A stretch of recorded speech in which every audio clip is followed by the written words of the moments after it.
Hello friends, welcome to दृष्टि IQ। इस video के अंदर हम लोग कवर करेंगे सितंबर के फर्स्ट वीक की मोस्ट इम्पॉर्टेंट करंट अफेयर्स। तो यहाँ पर काफ़ी महत्वपूर्ण क्वेश्चंस होने वाले हैं। आपको इस वीडियो को बिल्कुल ध्यान से और अंत तक देखना है। तो चलिए आज की वीडियो को शुरू करते हैं।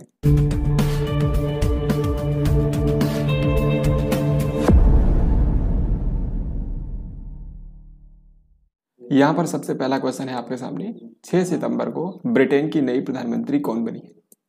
तो ब्रिटेन के अंदर अब नई प्रधानमंत्री बन गई है लीज ट्रस। इससे पहले यहाँ के जो प्रधानमंत्री थे उनका नाम था बोरिस जॉनसन, लेकिन उन्होंने इस्तीफा दे दिया था। तो अब उसी के बाद ब्रिटेन की नई प्रधानमंत्री बन गई है लीज ट्रस। और आपको ये भी याद रखना है कि इनकी पार्टी का नाम है कंजर्वेटिव पार्टी। इन्होंने हाल ही में जो मतदान हुआ था उसमें भारतीय मूल के ऋषि सुनक को हराया और इस तरीके से ये ब्रिटेन की नई प्रधानमंत्री चुनी गई हैं। ये ब्रिटेन के इतिहास में तीसरी महिला प्रधानमंत्री हैं, मार्गरेट थैचर और थेरेसा मे के बाद में। भारत में प्रत्येक वर्ष राष्ट्रीय पोषण सप्ताह कब से कब तक मनाया जाता है? तो राष्ट्रीय पोषण सप्ताह यानी कि नेशनल न्यूट्रिशन वीक हर साल मनाया जाता है सितंबर के फर्स्ट वीक में। यानी कि इस क्वेश्चन का हमारा आंसर होगा 1 से लेकर के 7 सितंबर के बीच राष्ट्रीय पोषण सप्ताह मनाया जाता है। इस बार के नेशनल न्यूट्रिशन वीक की थीम रखी गई है celebrate a world of labours. HDFC bank ने किस राज्य में बैंक ऑन व्हील्स सेवा पायलट प्रोजेक्ट के तौर पर शुरू की है? तो HDFC बैंक जो है ये भारत की एक प्राइवेट बैंक है और इसने हाल ही में बैंक ऑन व्हील्स सेवा शुरू की है। यानी किस तरीके से बसें रवाना की गई है जो कि ऐसे गांव में जाएंगी जहां पर बैंक्स नहीं है। तो ऐसे गांव के अंदर बैंकिंग सुविधा उपलब्ध कराने के लिए HDFC बैंक ने गुजरात राज्य के अंदर पायलट बेसिस पर बैंक ऑन व्हील्स सेवा शुरू की है। तो यहाँ पर सही उत्तर है ऑप्शन नंबर सी। भारत की पहली नाइट स्काई सेंचुरी कहाँ पर स्थापित की जाएगी? तो देश की पहली नाइट स्काई सेंचुरी स्थापित की जाएगी लद्दाख में। लद्दाख में एक जगह है हानले और यहाँ पर है चांगथांग वाइल्ड लाइफ सेंचुरी। तो चांगथांग वाइल्ड लाइफ सेंचुरी जो है ये दुनिया के सबसे ऊंचाई वाले क्षेत्रों में से एक है। तो यहीं पर नाइट स्काई सेंचुरी की स्थापना की जाएगी ताकि देश में खगोलीय पर्यटन को बढ़ावा मिल सके। वित्त वर्ष 2022-23 की पहली तिमाही में यानी कि अप्रैल से लेकर के जून के बीच में देश की GDP विकास दर कितने % रही? तो फाइनेंशियल ईयर 2022-23 जो अभी चल रहा है इसकी पहली तिमाही में भारत की GDP विकास दर रही है 13.5%। और ये आंकड़े जारी किए हैं भारत के NSO ने यानी कि नेशनल स्टैटिस्टिकल ऑफिस ने। 6 सितंबर से सुब्रतो कप अंतर्राष्ट्रीय फुटबॉल प्रतियोगिता किस शहर में शुरू हुई है? सुब्रतो कप अंतर्राष्ट्रीय फुटबॉल प्रतियोगिता जो है फुटबॉल का टूर्नामेंट होता है और इसका आयोजन किया गया है नई दिल्ली में। ये 6 सितंबर को शुरू हुआ है और ये 13 अक्टूबर तक चलेगा। हाल ही में श्रीलंका की सरकार ने किस संस्था के साथ $2.9 बिलियन का ऋण समझौता किया है? तो श्रीलंका में जो आर्थिक संकट आया है उससे निपटने के लिए हाल ही में श्रीलंका की सरकार ने IMF के साथ में $2.9 अरब का समझौता किया है। तो यहाँ पर सही उत्तर है अंतर्राष्ट्रीय मुद्रा कोष। श्रीलंका की अगर हम बात करें तो यहाँ के प्रेसिडेंट और प्राइम मिनिस्टर दोनों हाल ही में नए बने हैं। यहाँ के नए राष्ट्रपति का नाम है रानिल विक्रमसिंघे और जो नए प्रधानमंत्री बने हैं उनका नाम है दिनेश गुणावर्धने। 1 सितंबर को किसने केंद्रीय सशस्त्र पुलिस बल यानी कि CAPF के वेब पोर्टल ई-आवास का शुभारंभ किया है? तो सेंट्रल आर्म्ड पुलिस फोर्सेस जैसे कि BSF, CISF, CRPF इत्यादि, तो इनके जो कर्मी हैं उनको आवास आवंटित करने के लिए हाल ही में एक पोर्टल शुरू किया गया है जिसका नाम है ई-आवास। तो इसके जरिए वो आसानी से आवास के लिए रजिस्टर कर सकते हैं। तो इस पोर्टल की शुरुआत की है भारत के गृह मंत्री अमित शाह ने, क्योंकि भारत के अंदर ये जो सेंट्रल आर्म्ड पुलिस फोर्सेस है ये गृह मंत्रालय के अंतर्गत ही आते हैं। हाल ही में कैबिनेट ने तेजस मार्क 2 लड़ाकू जेट को डिजाइन और विकसित करने के लिए कितनी राशि मंजूर की है? तो तेजस जो विमान होता है जो हल्का लड़ाकू विमान है और याद रखिएगा इसको बेंगलुरु स्थित हिंदुस्तान एरोनॉटिक्स लिमिटेड के द्वारा बनाया जाता है।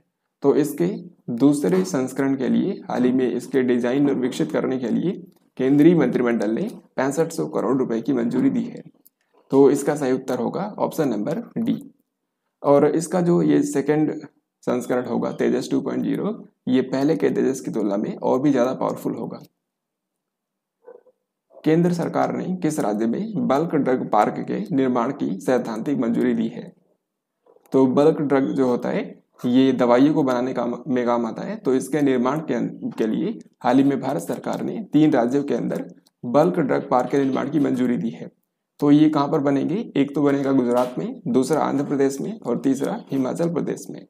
तो इसका सही उत्तर है ऑप्शन डी, यानी कि उपरोक्त सभी। तो इसके लिए केंद्र सरकार की एक योजना है जिसको बोलते हैं बल्क ड्रग पार्कों को बढ़ावा देने की योजना, यानी कि scheme for promotion of bulk drug parks. तो इसके अंतर्गत डिसाइड किया गया है कि 3 बल्क ड्रग पार्क देश के अंदर बनाए जाएंगे ताकि दवाइयों के निर्माण की लागत भारत में कम हो। इसको 3000 करोड़ रुपए के खर्च के साथ शुरू किया गया है।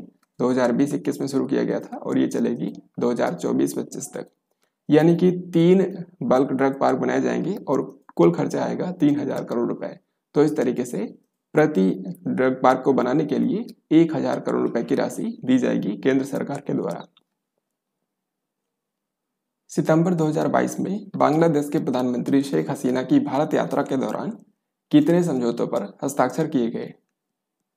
तो हाल ही में बांग्लादेश की प्राइम मिनिस्टर यानी कि शेख हसीना भारत की यात्रा पर आई थी और इनकी इस यात्रा के दौरान भारत और बांग्लादेश के बीच कुल 7 समझौतों पर हस्ताक्षर किए गए हैं। इसमें से एक समझौता ये भी है कि जो कुशियारा नदी है, तो कुशियारा नदी के पानी के बंटवारे को लेकर भी एक समझौता हुआ है भारत और बांग्लादेश के बीच। भारत के सहयोग से बांग्लादेश के किस शहर में मैत्री सुपर थर्मल पावर प्लांट स्थापित किया गया है? तो मैत्री सुपर थर्मल पावर प्लांट जो है ये बांग्लादेश के खुलना शहर में स्थापित किया गया है और इसी को हाल ही में दोनों कंट्रीज के जो प्राइम मिनिस्टर हैं कि भारत के प्रधानमंत्री नरेंद्र मोदी और बांग्लादेश की प्रधानमंत्री शेख हसीना दोनों लोगों ने संयुक्त रूप से इसका उद्घाटन किया है। इसकी टोटल क्षमता है 1320 मेगावाट और ये बांग्लादेश के खुलना शहर में स्थापित किया गया है। 1 सितंबर को किस राज्य में नुआखाई त्योहार मनाया गया? तो नुआखाई त्योहार जो है ये एक फेमस कृषि महोत्सव होता है। कौन से राज्य का? ओडिशा का। तो ये ओडिशा के अंदर हाल ही में बनाया गया है 1 सितंबर को। सर्वाइकल कैंसर की रोकथाम के लिए भारत के पहले स्वदेशी विकसित टीके का क्या नाम है? तो महिलाओं के अंदर जो सर्वाइकल कैंसर होता है उसकी रोकथाम के लिए भारत के अंदर पहली बार कोई स्वदेशी वैक्सीन बनाई गई है और इसका नाम रखा गया है सर्वावैक। सर्वावैक नाम की यह जो वैक्सीन है इसको सीरम इंस्टीट्यूट ऑफ इंडिया ने बनाया है जो कि पुणे शहर के अंदर बेस्ड है। इसने bill and Melinda Gates foundation के सहयोग से इसको विकसित किया है, ये बात आपको याद रखनी है। और जो सर्वाइकल कैंसर होता है इसके लिए जो जिम्मेदार वायरस है उसको बोलते हैं ह्यूमन पैपिलोमा वायरस। दुनिया का सबसे बड़ा डाक स्मारक किस भारतीय राज्य में बनाया जाएगा? तो विश्व का सबसे बड़ा धार्मिक स्मारक अभी के समय है अंकोर वाट का मंदिर जो कि है कंबोडिया में, लेकिन जल्द ही पूरी दुनिया का सबसे बड़ा मंदिर भारत में बनने वाला है और ये बनाया जा रहा है पश्चिम बंगाल राज्य के अंदर। यहाँ पर आप जो मंदिर देख रहे हैं इसका नाम है वैदिक तारामंडल का मंदिर, यानी कि टेम्पल ऑफ वैदिक प्लानिटेरियम। तो ये कहाँ पर है? एग्जैक्ट लोकेशन आपको याद रखना है। पश्चिम बंगाल के अंदर एक जिला है नादिया और नादिया जिले में है मायापुर नाम की जगह, तो यहीं पर है टेम्पल ऑफ वैदिक प्लानिटेरियम और ये दुनिया का सबसे बड़ा मंदिर होगा बनने के बाद। मूडीज के अनुसार कैलेंडर वर्ष 2022 में भारत की जीडीपी विकास दर कितने % रहेगी? तो मूडीज जो है ये अमेरिका की एक क्रेडिट रेटिंग एजेंसी है। इसके मुताबिक कैलेंडर वर्ष 2022 में यानी कि जनवरी से लेकर के दिसंबर 2022 के बीच में भारत की जीडीपी विकास दर होगी 7.7%। 7.7%। पहले ये अनुमान मूडीज ने दिया था 8.8%, लेकिन अब इसको कम करके कर दिया है 7.7।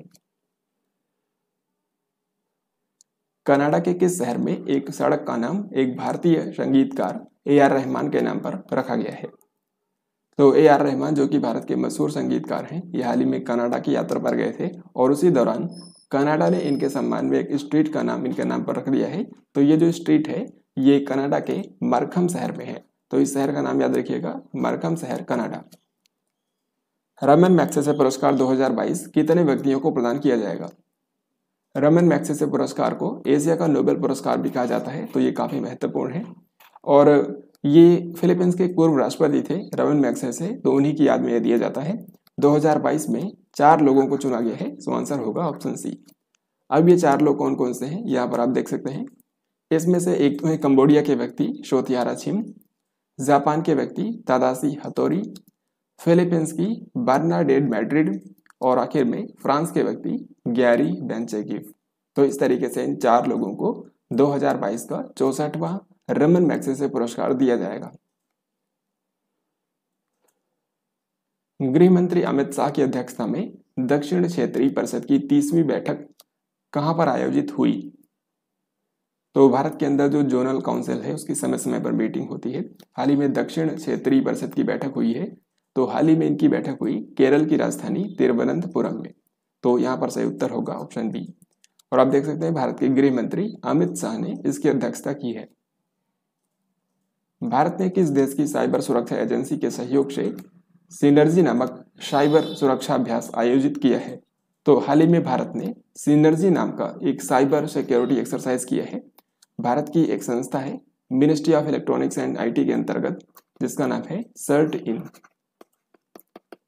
इसका मतलब है computer emergency response team of India. तो इसी संस्था ने हाल ही में सिनर्जी नाम का साइबर सिक्योरिटी एक्सरसाइज किया है सिंगापुर के सहयोग से।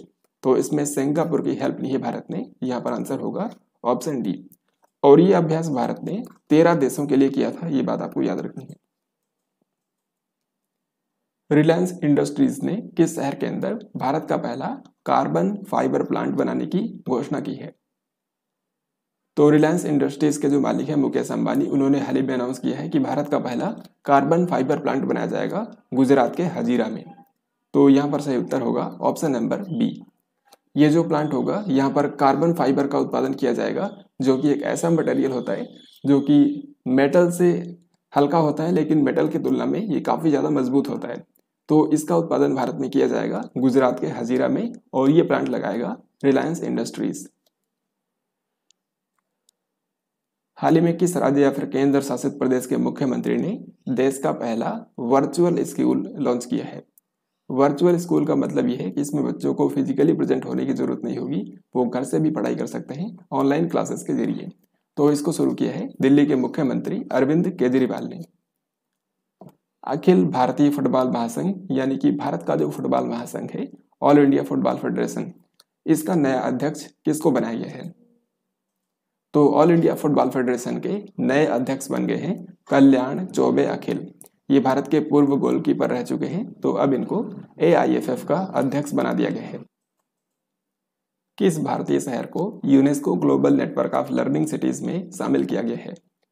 तो UNESCO global network of learning cities में ऐसे शहरों को शामिल किया जाता है जो कि लाइफ लॉन्ग वहाँ पर लर्निंग को प्रमोट करते हैं। तो हाल ही में भारत के 3 शहरों को UNESCO global network of learning cities में शामिल किया गया है, और ये 3 शहर हैं त्रिशूर, नीलांबुर और वारंगल। इसमें से त्रिशूर और नीलांबुर जो है ये दोनों केरल राज्य के अंदर हैं, और वारंगल है तेलंगाना के अंदर। तो इस प्रश्न का सही उत्तर हो जाएगा ऑप्शन डी, यानी कि उपरोक्त सभी। तो इन तीनों शहर का नाम आपको याद रखना है जिनको UNESCO global network of learning cities की सूची में शामिल किया गया है, त्रिशूर, नीलांबुर और वारंगल। 1 सितंबर को किसने केरल राज्य के अंदर कोची मेट्रो के दूसरे चरण की आधारशिला रखी? तो कोची मेट्रो परियोजना का दूसरा चरण हाल ही में शुरू हुआ है, और इसकी आधारशिला रखी भारत के प्रधानमंत्री नरेंद्र मोदी ने। जो कोची मेट्रो का सेकेंड फेज होगा, यहाँ पर आप इसका रूट देख सकते हैं, ये जवाहरलाल नेहरू स्टेडियम से शुरू होकर के इन्फो पार्क तक जाएगा। इस तरीके से इस रूट की टोटल लंबाई होगी 11.17 किलोमीटर। तो ये जो कोची मेट्रो का सेकेंड फेज है, इसको PM नरेंद्र मोदी ने इसका शिलान्यास किया है। अब आगे बढ़ने से पहले आपको बता दूं, प्रधानमंत्री नरेंद्र मोदी 1 और 2 सितंबर को केरल और कर्नाटक के दौरे पर गए थे। तो जैसे कि यहाँ पर आप देख सकते हैं, सबसे पहले 1 सितंबर को उन्होंने केरल के अंदर कालाडी विलेज को विजिट किया, क्योंकि यहाँ पर आदि शंकराचार्य का जन्म हुआ था।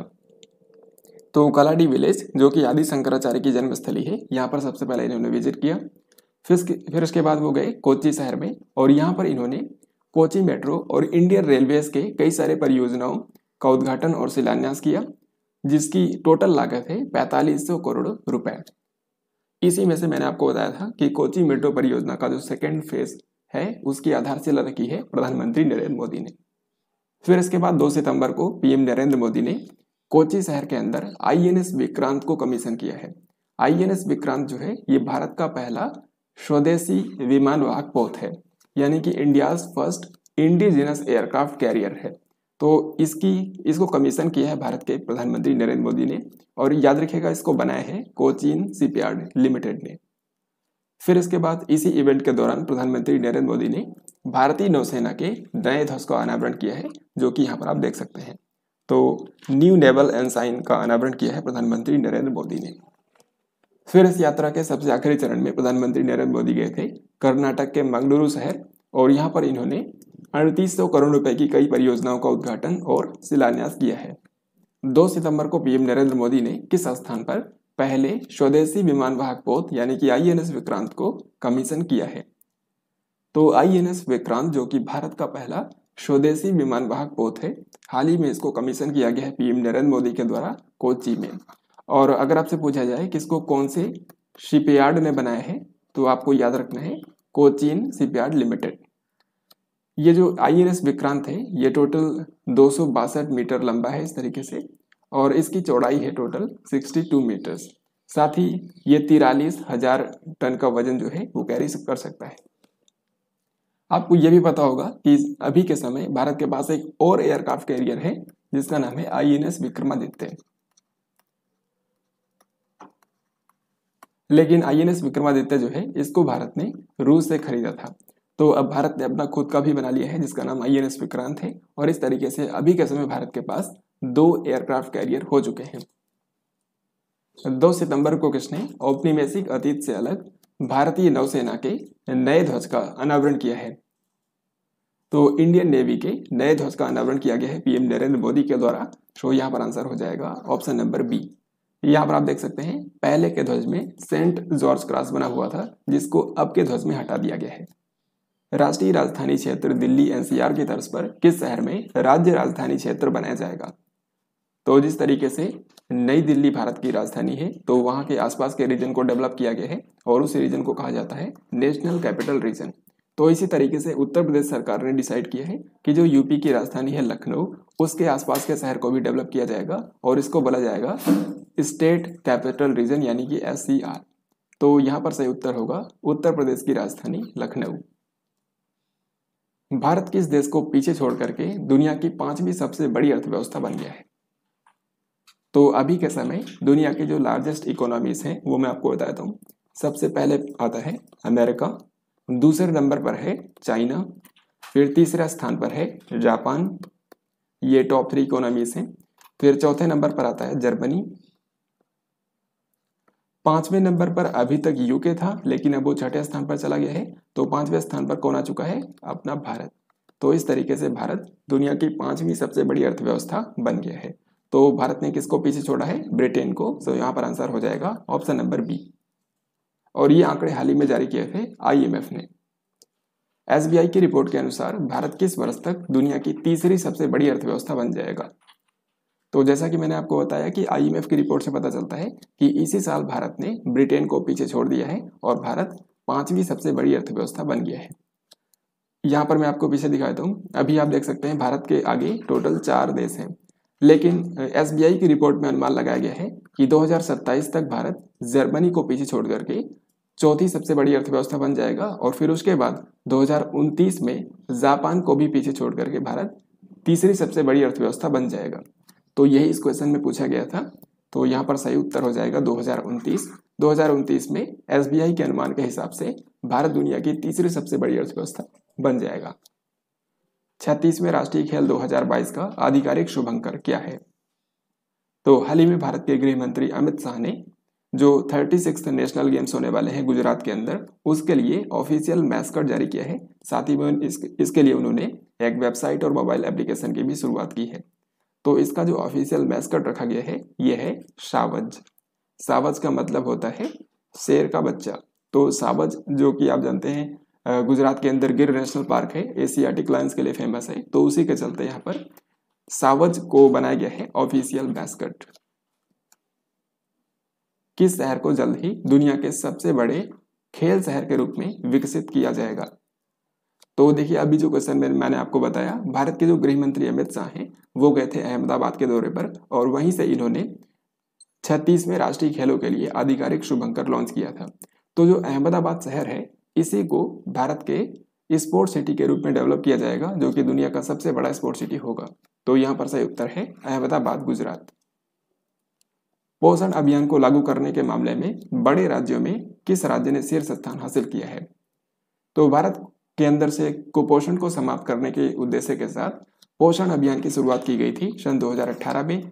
तो जब कोविड-19 के चलते देश में लॉकडाउन लगाया गया था तो उस दौरान किन राज्यों और केंद्र शासित प्रदेशों ने इसको कितना बेहतर तरीके से लागू किया, उसकी हाल ही में एक रिपोर्ट जारी हुई है जिसमें बड़े राज्यों में टॉप किया है महाराष्ट्र की सरकार ने। तो यहाँ पर सही उत्तर है ऑप्शन ए। आप यहाँ पर देख सकते हैं नीति आयोग ने हाल ही में ये रिपोर्ट जारी की है, preserving progress on nutrition in India, पोषण अभियान इन पैंडेमिक टाइम्स। तो इस रिपोर्ट को जारी किया है नीति आयोग ने। अब देखते हैं कि लॉकडाउन पीरियड के दौरान किस राज्य ने कितने बेहतर तरीके से यहाँ पर लागू किया है पोषण अभियान को। तो उसमें आप देख सकते हैं लार्ज स्टेट्स की कैटेगरी में टॉप किया है महाराष्ट्र ने। तो यहाँ पर मैं अलग से भी मैंने लिख दिया है महाराष्ट्र ने पहला स्थान हासिल किया है बड़े राज्यों के बीच में। छोटे राज्यों की अगर हम बात करें तो यहाँ पर टॉप किया है सिक्किम राज्य ने। छोटे राज्यों में टॉप पर है सिक्किम। और फिर केंद्र शासित प्रदेशों में सबसे बेहतर तरीके से इंप्लीमेंट किया गया है दादरा नगर हवेली तथा दमन और दीव में। तो बस यही 3 नाम आपको याद रखने हैं इस रिपोर्ट के बारे में। 4 सितंबर को साइरस मिस्त्री की एक सड़क दुर्घटना में मृत्यु हो गई। ये किस संस्था के पूर्व अध्यक्ष थे? तो साइरस मिस्त्री जिनको आप यहाँ पर देख पा रहे हैं ये भारत के सबसे अमीर व्यक्तियों में से गिने जाते थे और हाल ही में इनकी एक सड़क दुर्घटना में डेथ हो गई है। महाराष्ट्र के पालघर में एक कार एक्सीडेंट के अंदर इनकी डेथ हुई और ये टाटा सन्स के पूर्व अध्यक्ष रह चुके हैं। तो यहाँ पर सही उत्तर है ऑप्शन ए। टाटा सन्स में इनकी हिस्सेदारी तकरीबन 18% थी और अभी इनकी डेथ हो गई है। हाल ही में किस भारतीय शहर ने पहली बार माउंटेन साइकिल विश्व कप की मेजबानी की है? तो माउंटेन साइकिल विश्व कप हाल ही में भारत के अंदर हुआ है और ये लद्दाख की राजधानी लेह में आयोजित किया गया है। राष्ट्रपति द्रौपदी मुर्मू ने देश भर के कितने शिक्षकों को राष्ट्रीय शिक्षक पुरस्कार 2022 से सम्मानित किया है? तो हर साल नेशनल टीचर्स डे के अवसर पर भारत के जो बेस्ट टीचर्स हैं उनको सम्मानित किया जाता है नेशनल टीचर प्राइज देकर के, और ये अवार्ड देते हैं भारत के राष्ट्रपति। तो अभी जो भारत की राष्ट्रपति हैं द्रौपदी मुर्मू, उन्होंने इस बार के शिक्षक दिवस के अवसर पर टोटल 46 टीचर्स को सम्मानित किया है। तो यहाँ पर सही उत्तर होगा ऑप्शन नंबर सी। प्रधानमंत्री नरेंद्र मोदी ने पीएम श्री स्कूल्स योजना की शुरुआत की है। इसमें कितने स्कूलों का विकास और उन्नयन किया जाएगा? तो देश भर में स्कूलों की स्थिति में सुधार लाने के लिए उनका विकास और उन्नयन किया जाएगा, यानी कि उनको डेवलप और अपग्रेड किया जाएगा। तो इसी के लिए हाल ही में सरकार ने एक नई योजना शुरू की है, पीएम श्री स्कूल्स योजना।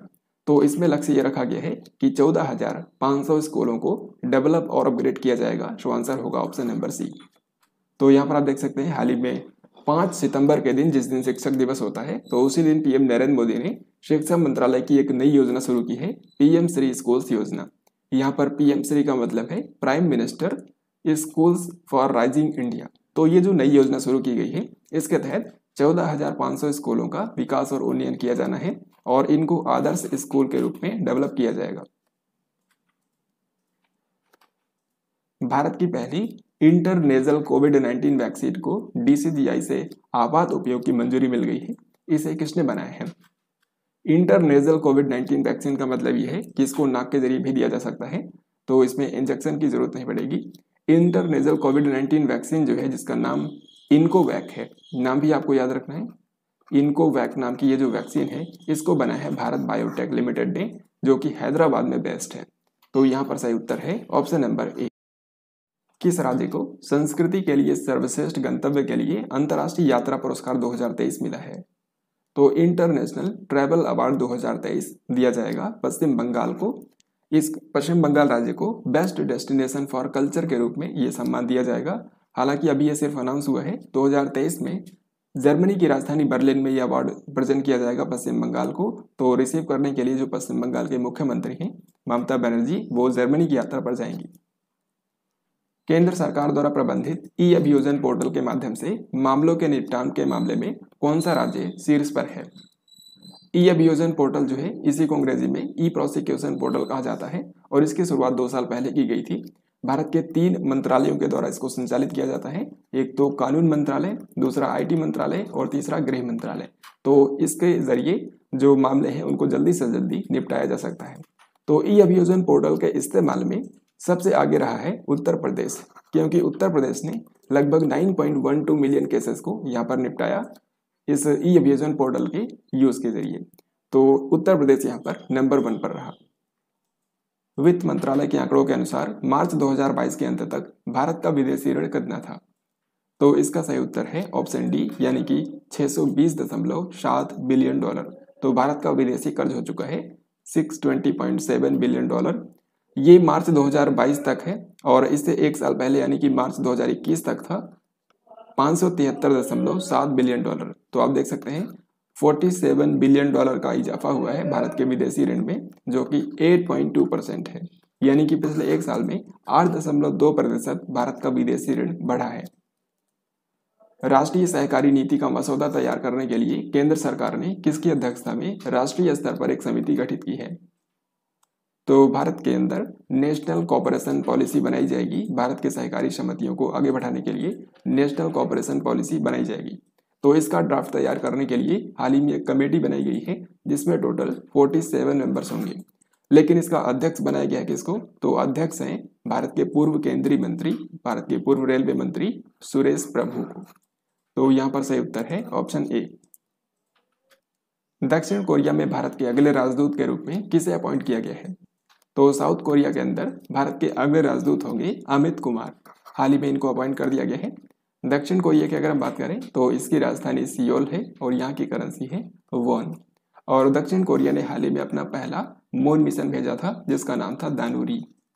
और दक्षिण कोरिया का एक रॉकेट भी है जिसको बोलते हैं नूरी। तो ये सभी आपको याद रखना है। कनाडा में भारत के अगले उच्चायुक्त के रूप में किसे नियुक्त किया गया है? तो कनाडा जो कि उत्तरी अमेरिका महाद्वीप का एक देश है, यहाँ पर भारत के नए हाई कमिश्नर बन गए हैं संजय कुमार वर्मा। ये इससे पहले तक जापान में थे, लेकिन अब इनको कनाडा में शिफ्ट कर दिया गया है जो कि उत्तरी अमेरिका महाद्वीप का एक देश है। भारतीय सेना प्रमुख जनरल मनोज पांडे को किस देश की सेना के जनरल की मानद रैंक से सम्मानित किया गया? तो क्या कि हाल ही में भारत के जो थल सेना प्रमुख है यानी कि जनरल मनोज पांडे, ये नेपाल की यात्रा पर गए हुए थे और देश का सेना प्रमुख बनने के बाद ये इनकी नेपाल की पहली यात्रा है। तो इस विजिट के दौरान नेपाल की जो राष्ट्रपति है विद्या देवी भंडारी, उन्होंने भारत के सेना प्रमुख जनरल मनोज पांडे को नेपाल के जनरल के मानद रैंक से सम्मानित किया है। तो यहाँ पर सही उत्तर है ऑप्शन ए, यानी कि नेपाल। केंद्रीय मंत्री नरेंद्र सिंह तोमर ने किस शहर के अंदर नारियल विकास बोर्ड के 6ठे राज्य केंद्र का उद्घाटन किया है? तो भारत के कृषि मंत्री हैं नरेंद्र सिंह तोमर और इन्होंने हाल ही में विश्व नारियल दिवस के अवसर पर, जो कि हर साल 2 सितंबर को मनाया जाता है, 2 सितंबर को होता है वर्ल्ड कोकोनट डे यानी कि विश्व नारियल दिवस। तो इसी दिन जो भारत का नारियल विकास बोर्ड है यानी कि कोकोनट डेवलपमेंट बोर्ड है, उसके 6ठे राज्य केंद्र का लोकार्पण किया है। तो ये इसका क्षेत्रीय कार्यालय होगा जो कि खुला है गुजरात के जूनागढ़ में। तो इससे भारत के अंदर कोकोनट के उत्पादन को बढ़ावा मिलेगा। भारतीय नौवहन निगम यानी कि शिपिंग कॉर्पोरेशन ऑफ इंडिया के नए अध्यक्ष और प्रबंध निदेशक कौन बन गए हैं? तो शिपिंग कॉर्पोरेशन ऑफ इंडिया जो कि भारत की सबसे बड़ी शिपिंग कंपनी है, अब इसके नए चेयरमैन और मैनेजिंग डायरेक्टर बन गए हैं दिनेश कुमार त्यागी। और जो शिपिंग कॉर्पोरेशन ऑफ इंडिया है, ये भारत के बंदरगाह, पोत परिवहन और जलमार्ग मंत्रालय के अंतर्गत आता है। ये देश की सबसे बड़ी शिपिंग कंपनी है। दुबई ओपन शतरंज टूर्नामेंट 2022 किस भारतीय ग्रैंड मास्टर ने जीता है? तो हाल ही में जो दुबई ओपन शतरंज टूर्नामेंट हुआ है, इसको जीता है भारतीय ग्रैंड मास्टर अरविंद चिदम्बरम ने। विश्व जूनियर तैराकी चैंपियनशिप के फाइनल में पहुंचने वाली पहली भारतीय महिला कौन बनी है? तो जूनियर लेवल पर जो विश्व स्विमिंग चैंपियनशिप होती है, उसमें पहली बार किसी भारतीय महिला ने फाइनल में प्रवेश किया था। यहाँ पर आप देख सकते हैं भारत की एक महिला तैराक हैं जिनका नाम है अपेक्षा फर्नांडिस, और इन्होंने फाइनल में एंटर किया था। हालांकि ये फाइनल में 8वें स्थान पर आई थी, तो ये जीत नहीं पाई, लेकिन ये फाइनल में पहुंचने वाली पहली भारतीय महिला तैराक बन गई है। तो इन्होंने वेमेंस 200 मीटर बटरफ्लाई के अंदर पार्टिसिपेट किया। इनका नाम था अपेक्षा फर्नांडिस। वैसे ये जो टूर्नामेंट हुआ था, ये पेरू की राजधानी लीमा के अंदर आयोजित किया गया था और इसमें भारत ने कोई भी मेडल नहीं जीता है। भारत में प्रत्येक वर्ष राष्ट्रीय शिक्षक दिवस यानी कि नेशनल टीचर्स डे किस दिन मनाया जाता है? तो नेशनल टीचर्स डे ये भारत में डॉक्टर सर्वपल्ली राधाकृष्णन जी की जयंती होती है, जो कि भारत के प्रथम उपराष्ट्रपति थे, साथ ही में भारत के दूसरे राष्ट्रपति भी थे। तो इनकी जो जयंती होती है 5 सितंबर, इसको भारत में राष्ट्रीय शिक्षक दिवस के रूप में मनाया जाता है। तो अब हम लोग इसी के साथ देख लेते हैं कि सितंबर महीने के फर्स्ट वीक में कौन कौन से डेज बनाए गए हैं। सबसे पहले 2 सितंबर को मनाया गया विश्व नारियल दिवस यानी कि वर्ल्ड कोकोनट डे। इसका इस बार विषय है growing coconut for a better future and life. 5 सितंबर को मनाया जाता है अंतर्राष्ट्रीय चैरिटी दिवस, क्योंकि इस दिन मदर टेरेसा की डेथ हुई थी। तो 5 सितंबर को होता है यूनाइटेड नेशन के द्वारा सेलिब्रेट किया जाता है इंटरनेशनल डे ऑफ चैरिटी। इस बार का विषय है global solidarity to eradicate poverty. फिर 5 सितंबर को ही भारत में होता है राष्ट्रीय शिक्षक दिवस। 7 सितंबर को मनाया जाता है नीले आसमान के लिए अंतर्राष्ट्रीय स्वच्छ वायु दिवस यानी कि international day of clean air for blue skies. इस बार की थीम रखी गई है द एयर वी शेयर। 6 सितंबर को किस क्रिकेटर ने आईपीएल और घरेलू क्रिकेट सहित क्रिकेट के सभी प्रारूपों से संन्यास की घोषणा कर दी है। तो इनको यहाँ पर आप देखकर पहचान गए होंगे, ये हैं भारत के मशहूर क्रिकेटर सुरेश रैना। इन्होंने इंटरनेशनल क्रिकेट से संन्यास पहले ही ले लिया था 15 अगस्त 2020 को, जब महेंद्र सिंह धोनी ने रिटायरमेंट ली थी, लेकिन अब इन्होंने आईपीएल और घरेलू क्रिकेट से भी संन्यास ले लिया है। मिस अर्थ इंडिया 2022 का खिताब किसने जीता है? तो भारत के अंदर जो मिस अर्थ प्रतियोगिता होती है राष्ट्रीय स्तर पर, इसको जीता है हिमाचल प्रदेश की एक लड़की ने, जिनका नाम है वंशिका परमार। तो अब इस साल जो फिलीपींस के अंदर मिस अर्थ प्रतियोगिता होगी वैश्विक स्तर पर, उसमें ये भारत को रिप्रेजेंट करेंगी, जहां पर 90 से भी ज्यादा देशों के कंटेस्टेंट आएंगी। इंडिगो एयरलाइंस के नए मुख्य कार्यकारी अधिकारी कौन बने हैं?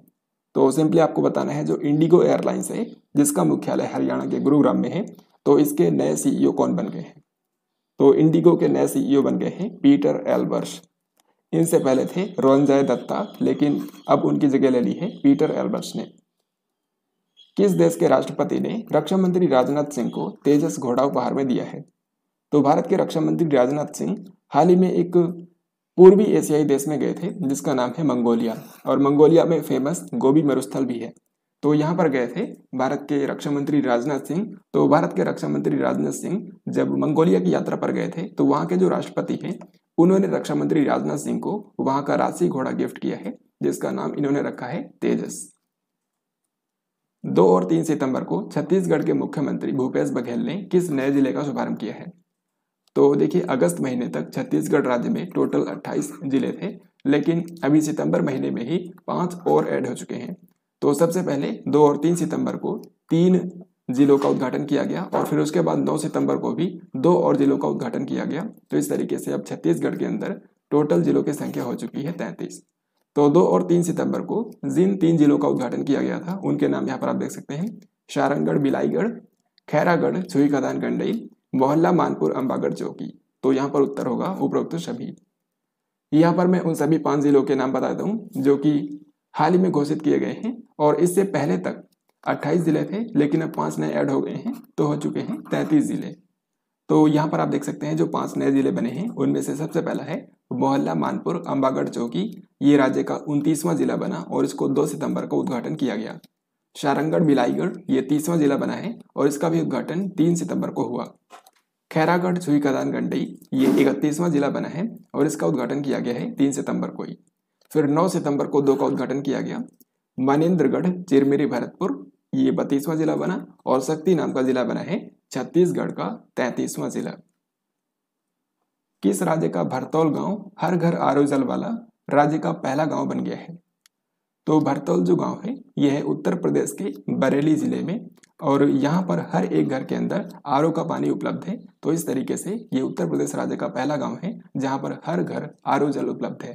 तो यहाँ पर सही उत्तर होगा ऑप्शन बी। और इसके लिए यूपी के अंदर यहाँ पर बरेली जिले में भरतौल गांव के अंदर 4 आरओ प्लांट स्थापित किए गए। राष्ट्रीय विधिक सेवा प्राधिकरण यानी कि नालसा के नए अध्यक्ष कौन बन गए हैं? तो नेशनल लीगल सर्विसेज अथॉरिटी यानी कि नालसा के नए अध्यक्ष बन गए हैं DY चंद्रचूड़, जो कि सुप्रीम कोर्ट के जज हैं, और ये जल्द ही भारत के मुख्य न्यायाधीश भी बन जाएंगे, क्योंकि अभी के समय जो है उदय उमेश ललित वो 74 दिन के बाद 8 नवंबर को रिटायर हो जाएंगे। तो इस तरीके से डी.वाई. चंद्रचूड़ जो हैं इनको अभी के लिए नालसा का अध्यक्ष बनाया गया है। उत्तर प्रदेश के किस जिले की जेल में दिए जाने वाले भोजन को food security and standards authority of India की 5 स्टार रेटिंग मिली है? तो इसका सही उत्तर है ऑप्शन नंबर डी, यानी कि फर्रुखाबाद। तो फर्रुखाबाद के अंदर यहाँ पर फतेहपुर जो सेंट्रल जेल है वहाँ पर जो कैदियों को भोजन दिया जाता है उसको हाल ही में food security and standards authority of India के द्वारा 5 स्टार रेटिंग के साथ में ईट राइट सर्टिफिकेट प्रदान किया गया है। ईट राइट सर्टिफिकेट दिया गया है फर्रुखाबाद के फतेहगढ़ सेंट्रल जेल को। 7 सितंबर को किसने अमेरिका के अंदर इंडिया यूएस स्टार्टअप सेतु को लॉन्च किया है? तो इंडिया यूएस स्टार्टअप सेतु का शुभारंभ किया है भारत के वाणिज्य और उद्योग मंत्री पीयूष गोयल ने। यहाँ पर सेतु का फुल फॉर्म है supporting entrepreneurs in transforming and upskilling. तो एंटरप्रेन्योर्स को ट्रांसफॉर्म और अपस्किल करने के लिए अमेरिका के अंदर शुरू किया गया है इंडिया यूएस स्टार्टअप सेतु, जिसको शुरू किया है भारत के वाणिज्य और उद्योग मंत्री पीयूष गोयल ने। ये हाल ही में अमेरिका की यात्रा पर गए हुए थे। किस कंपनी ने बीसीसीआई के सभी अंतर्राष्ट्रीय और घरेलू मैचों के लिए शीर्षक प्रायोजन का अधिकार हासिल किया है?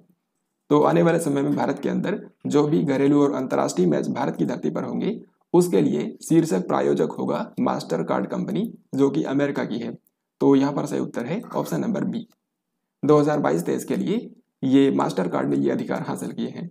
इससे पहले पेटीएम कंपनी थी, लेकिन अब बन गई है मास्टर कार्ड। अब इसी के साथ ये वीडियो यहाँ पर समाप्त होता है। यहाँ पर आपके लिए 2 क्वेश्चंस हैं जिनके राइट आंसर आपको कमेंट बॉक्स में बताने हैं। पहला सवाल है भारत की पहली नाइट स्काई सेंचुरी कहाँ पर स्थापित की जाएगी, और दूसरा सवाल है जो इनकोवैक नाम की वैक्सीन बनाई गई है भारत की पहली इंट्रानेजल कोरोना वैक्सीन, इसको कौन सी कंपनी ने बनाया है ये आपको बताना है।